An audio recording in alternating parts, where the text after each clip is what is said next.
Welcome back to Not So Obvious Watches. I'm Pete McConville. Watch review day today. It's a watch review of the Edox Hydro Sub automatic. Edox, like a lot of companies, have these long convoluted reference numbers. I never remember them. I will put it above my head right now.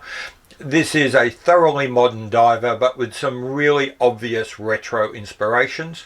Not quite entry level. When this watch first came out, it was $1,500 to say $2,200 US, depending on the iteration. So probably lines up with like Longines Heritage Diver, Oris Aqua style price range. So not entry level, not mid-range, kind of on that edge. This watch actually had a relatively limited run. It was introduced late 2014. If you look for reviews, they'll be mostly around about 2015, 2016.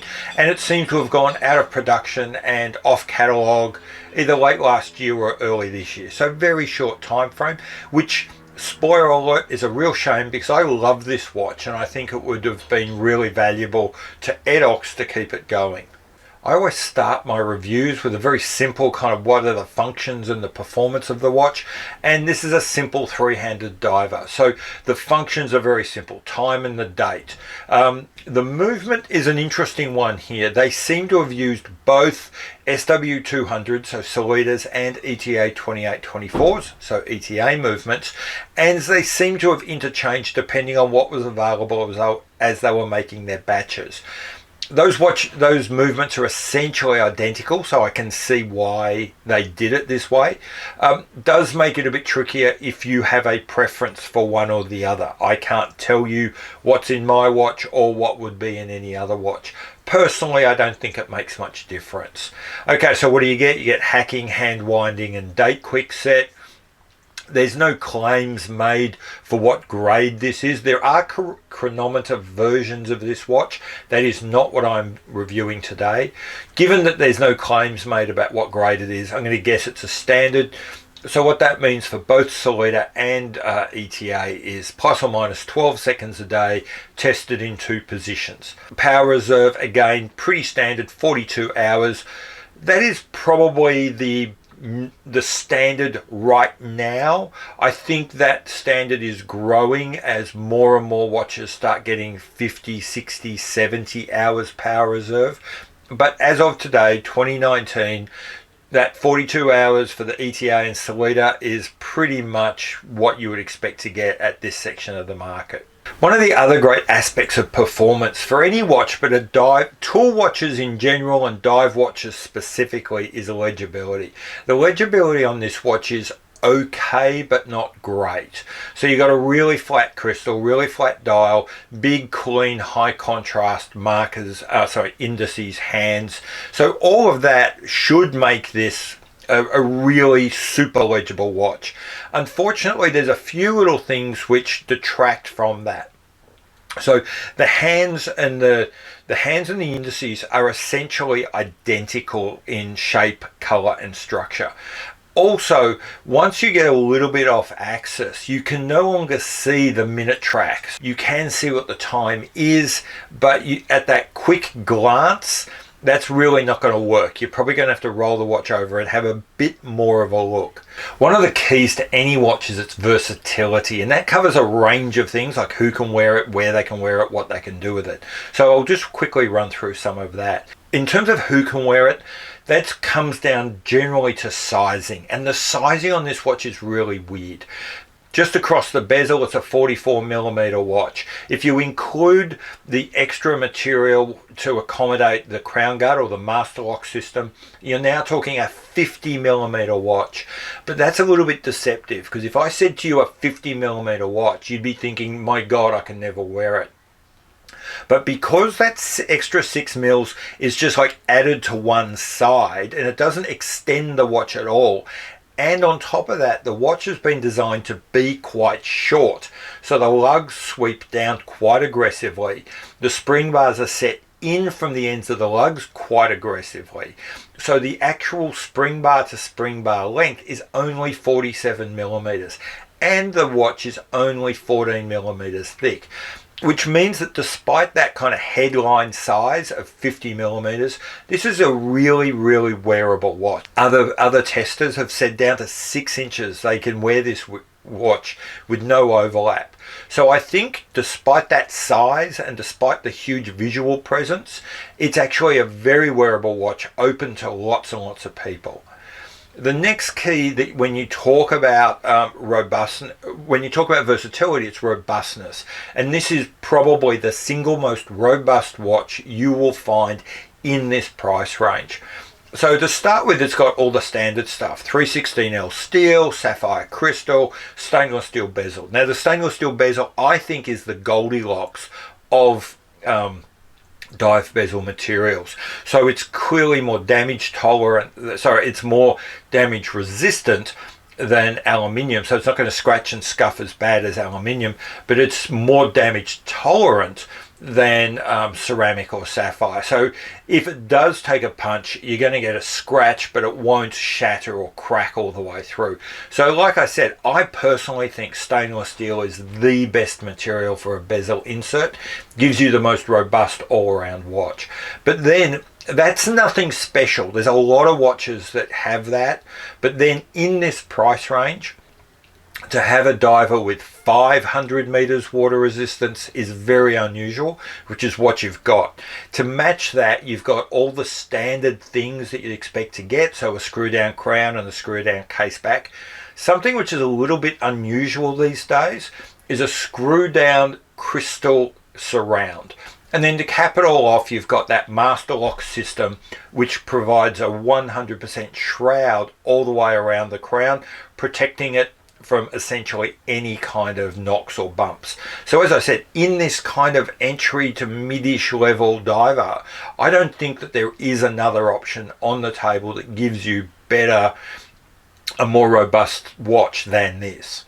In terms of what you can wear it with, well, first off, it comes with a really nice stainless steel bracelet if you're into that sort of thing. Now unfortunately I'm not, and I'm so not into these bracelets, I haven't even bothered sizing this one for me, so I can show you the bracelet but I can't really show it on or do too much of a demonstration. Take it from me, it's a very nice bracelet. Everyone that wears them, and all the other reports are that they're very comfortable. I'm sorry, I can't really add to that. Nice clasp, nice machined finish in there, good diver extension, so all in all not bad. For me, the key things here is 20mm lug width, so you can wear a vast array of extra bands with it, and I love my NATOs, and the nature of how this watch is constructed and designed means that it'll accept virtually any NATO. Again, those aggressively downswept lugs, which put the spring bars virtually on line with the base of the watch, mean that you can wear this with a NATO, even a double pass NATO, and there's no risk that it's going to get all high and wobbly, or that you're going to get this strange bridging of the band. So as far as versatility and what you can wear it with, you can pretty much wear this watch with whatever kind of band you want. Finally, when and where can you wear this watch? Almost everywhere. This watch is a combination of kind of the retro styling. The black on steel gives you a kind of subdued colorway. So this watch is very versatile and it can be worn with suits and so forth. It is not, though, as anonymous as, say, a Rolex Submariner. It doesn't shrink into the background like one of those does. Those flashes of orange in the hands and the indices, the big blob of orange on the anodized master lock system, means that there is this, it doesn't scream sports watch, but it's clearly not a dress watch. It's clearly going to be seen and draw attention.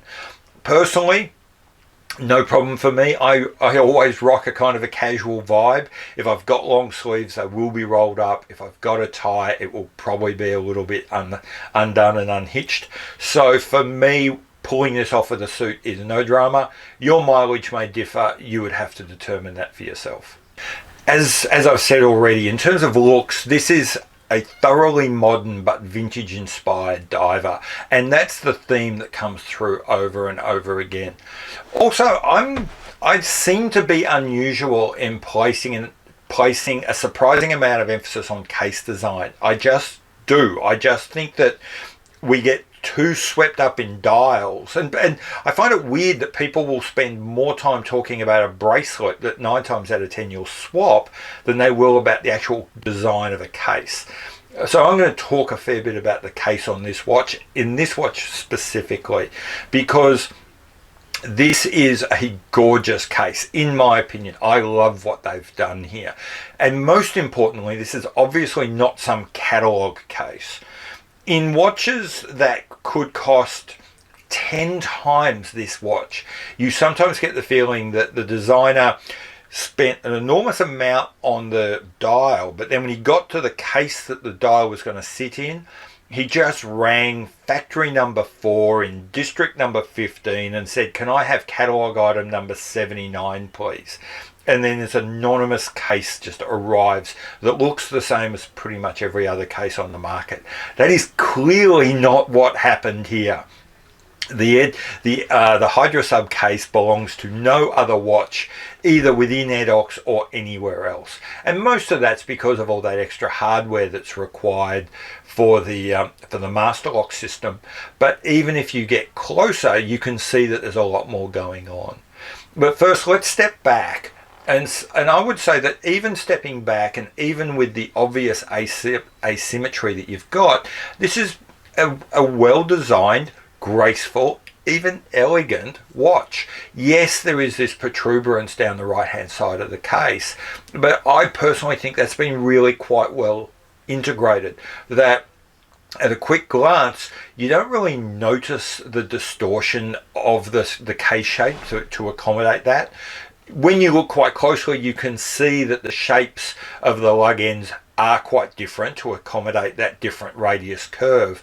But the curves on both the left and right side are nice and gentle and graceful, and whilst they are different, not so markedly that it's off-putting or unsettling. So from afar, it is still, despite the asymmetry and the kind of odd shaping, it's still a pleasant enough watch to look at.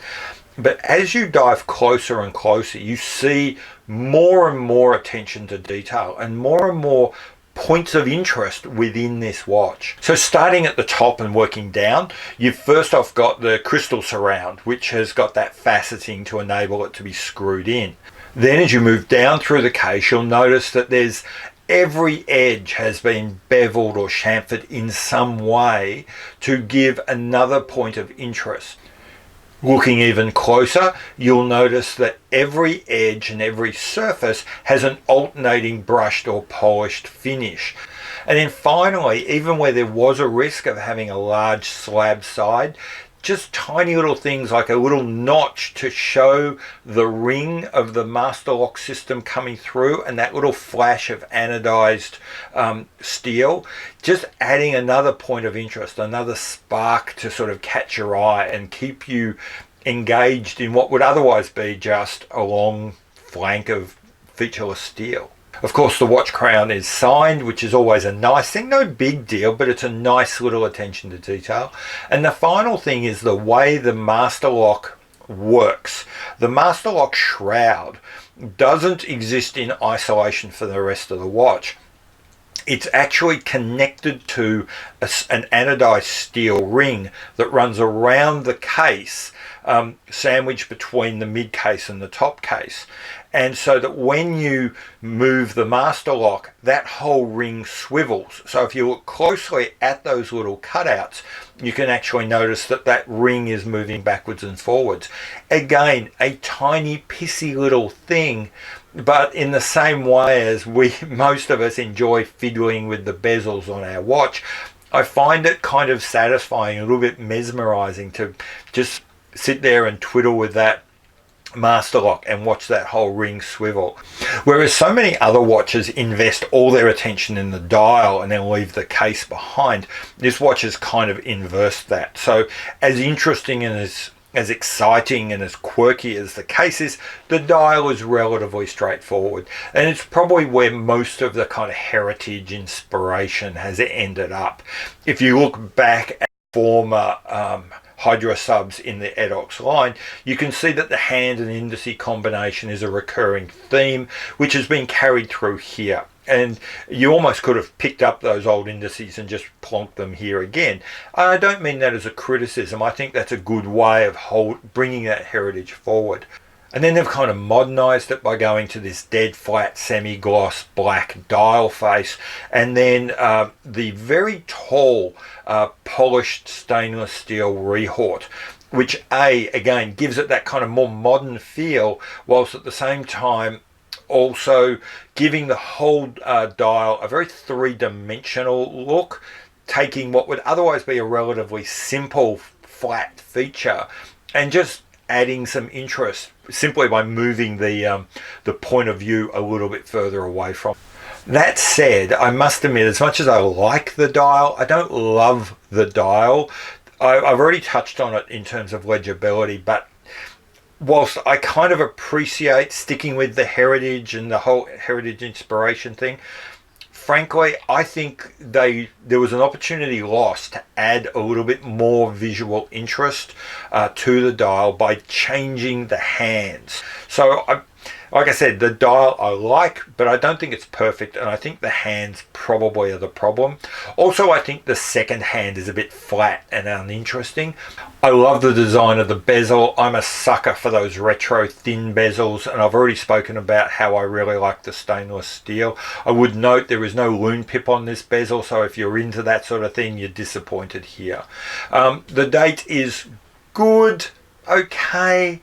It's not perfect. Again, this watch I love, but it's not perfect. So, like, the date's at the 3, which is okay, but I would have preferred it to be at the 6. The date doesn't mess with the indice too much, but it does mess with it a bit, and I would have preferred them to just do away with the indice altogether and put the date in that spot. The white date wheel sort of makes sense in this case, because whilst it doesn't match with the dial, it does match with the interior of the indices in the hands. So it's not completely incongruous, but I think I still would have preferred it to colour match with the dial. So in each of these cases, there's a case for the decision that Edox made here, and it's not a bad decision. I just don't think it was the best decision. So the date's okay, but I don't think it's quite as good as it could have been. The loom is there. The hands are loomed, the indices are loomed, but it's nothing particularly special, and I'm not going to focus on it too much. The caseback is lovely. It's not a display caseback. Going for 500 meters water resistance, that's probably to be expected. This whole release of the Hydro Sub was tied to a record-breaking attempt, someone trying to do some free diving below the Arctic ice at the North Pole. The caseback has a nice little laser etching, kind of from bird's eye view, God's eye view, looking down on the Earth from directly above, showing a dot where the North Pole is. It kind of ties the watch to the event that inspired its re-release, and it's a nice image. So yeah, it's a lovely little caseback. Nothing too spectacular, but it's nice.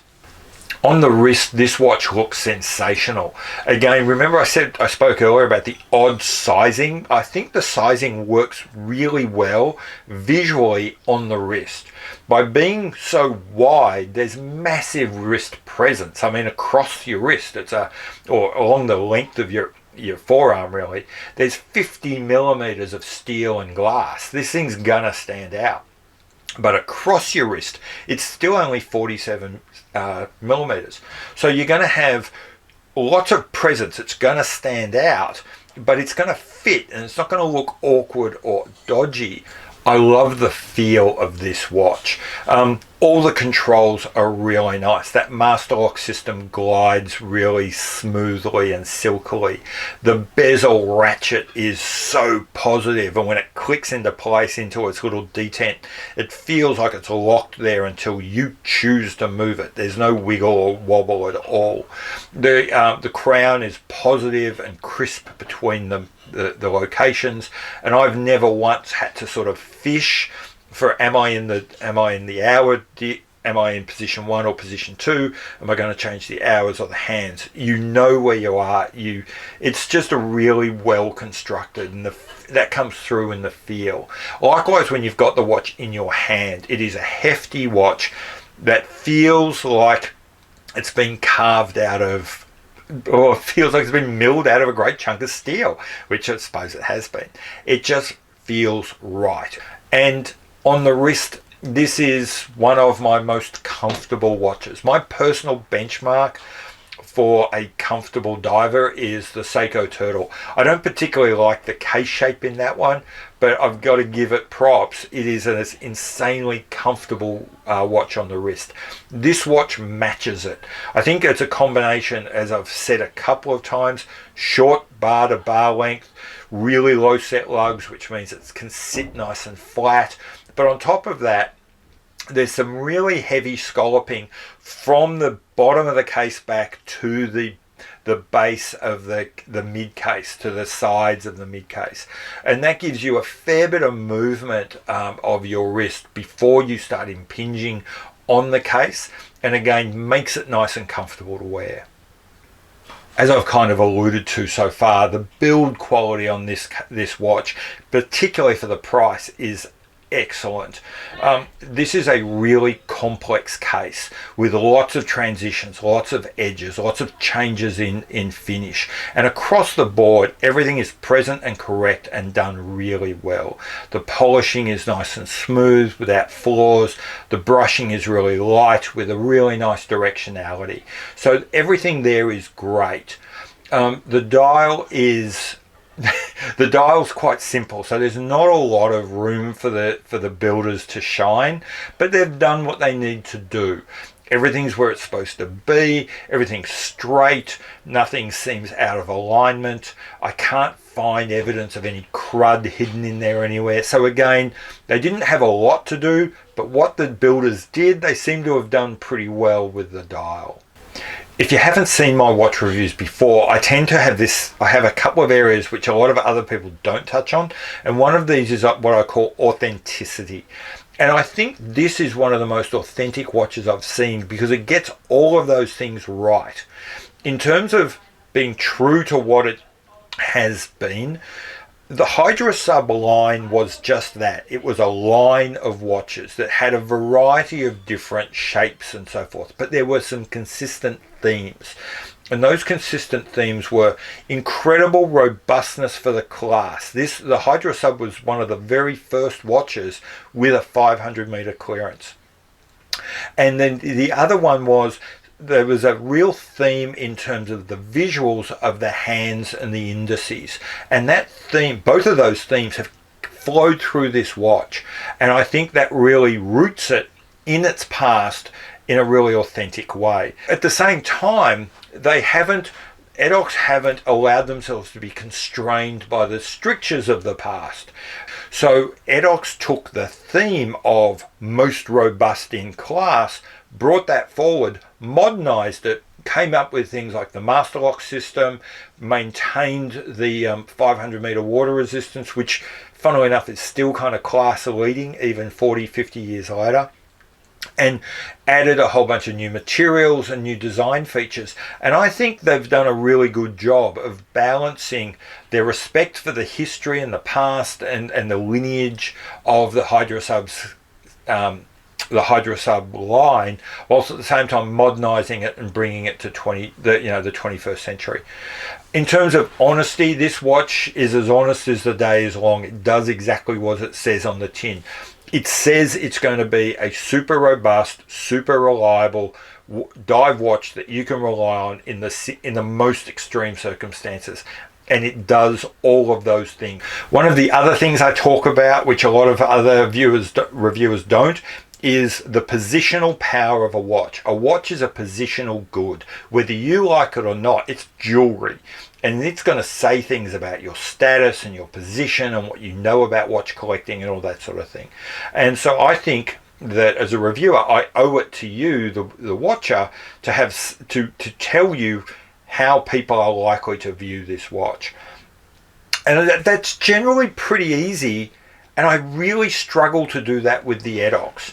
Probably because almost no one's going to know about it. Almost no one knows about the brand. Almost no one knows about this particular watch.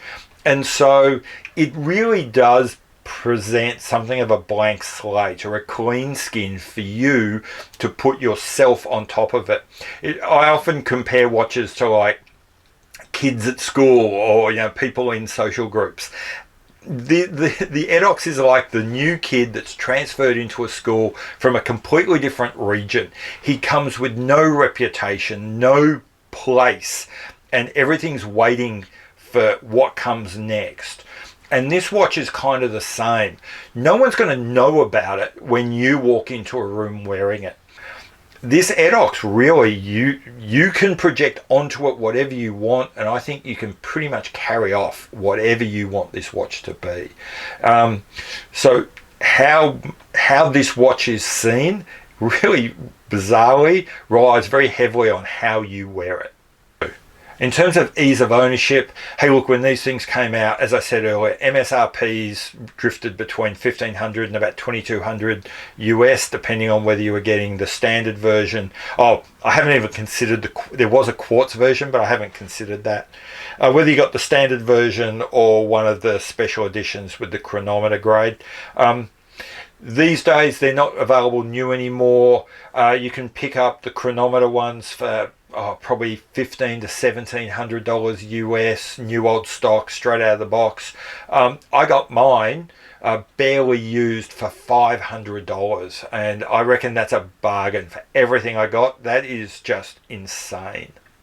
In terms of maintenance, it's an untouched Solida or ETA. I can't be certain which one, but it doesn't really matter. They're both rock solid, really reliable, dependable as the day is long, and they can be maintained pretty much by any watchmaker anywhere. So in terms of ease of maintenance, yeah, it doesn't get much easier than this.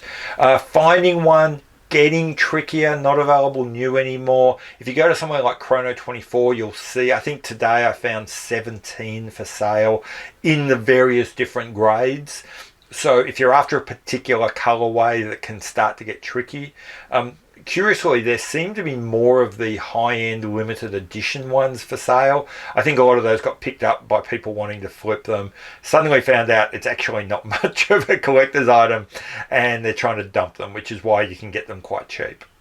So let's wrap this up. What do I want to do? Would I recommend swiping left on this or swiping right? For me, this is a hard swipe right. Although I'd say that noting that as positive as I've been about the design and the way that the master lock system has been carried off, you may find it radically different. You may find it horrendous and lopsided and all, that lack of symmetry might really get to you. So I recognize that this could be a polarizing point. So if you can get past that, or if, like me, you actively enjoy that, then this is a hard right. Really nice design, really interesting case. In a world of boring-ass catalogue cases, this is just fascinating bit of metalwork. Nice dial, incredibly wearable, beautifully built, cheap as chips, reliable as all get out. Frankly, if you can do the design, why wouldn't you buy this watch? That's kind of how I look at it. Except I'd rather you didn't, because I kind of like being the only guy who ever wears one. So there you go. I love it. Don't buy it. Or if you do, don't go where I go, because I like being the only one with it. That's my take on this watch. I'm really curious to know what you think. Can you get past the kind of asymmetry? Does that master lock system just overwhelm you, or do you kind of like it, and do you feel what I feel about the importance of interesting case design?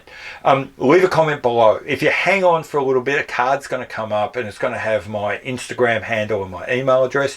Please get in contact with me if you want to, or leave a comment. So if you liked this video, please like the video, and more importantly, subscribe to the channel and hit the little bell icon. That's it for me. I've been Pete McConville. This has been Not So Obvious Watches. I really hope you enjoyed this video. I'll see you later. Bye.